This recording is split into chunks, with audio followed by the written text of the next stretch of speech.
అందరికీ mutton curry ఎలా చేసుకోవాలో చెప్తా. దానికి కొంచెం మనము హాఫ్ కేజీ మటన్ తీసుకోవాలి. అందులో కొంచెం కారం, పసుపు, ఆయిల్ వేసి అల్లం వేసుకొని బాగా మిక్స్ చేసుకోవాలి. మిక్స్ చేసుకొని ఏంటంటే ఒక హాఫ్ అన్ అవర్ అలా పక్కకు పెట్టేసుకోవాలి. ఒక గంజి తీసుకొని అందులో కొంచెం ఆయిల్ వేసి షాజీరా వేసుకోవాలి. తర్వాత పచ్చిమిర్చి, పుదీనా, ఉల్లిగడ్డ వేసుకొని కలుపుకోవాలి. కలుపుకున్నాక కొంచెం అల్లం పసుపు వేసుకొని మళ్ళీ ఒకసారి కలుపుకొని అందులో మటన్ మొత్తం వేసేసుకోవాలి. మటన్ వేసేసుకొని కట్టెల పొయ్యి మీద వండుతున్నా కాబట్టి కొంచెం మంట అనేది చిన్నగా పెట్టుకోండి. తొందరగా అడుగంటిపోతుంటాయి మటన్ అనేది. ఒక 5 మినిట్స్ తర్వాత కొంచెం ఆయిల్ పైకి తేలుతుంది. తేలినాక మళ్ళీ ఒకసారి కలుపుకోండి. ఎంత ఆయిల్లో ఫ్రై అయితే మటన్ అంత టేస్టీగా ఉంటుంది. అది మంచిగా ఫ్రై అయ్యాక అందులోకి మనము మటన్ ఉడకడానికి వాటర్ తీసుకోవాలి.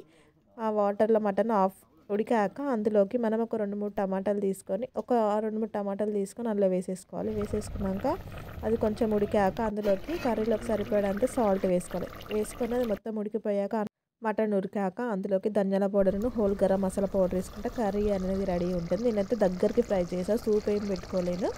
లాస్ట్ వరకు ఉంటే మంచి కర్రీ అనేది రెడీ అయిపోతుంది. మీరు కూడా ఒకసారి ట్రై చేయండి. ఇలా బాగుంటుంది కర్రీ అయితే.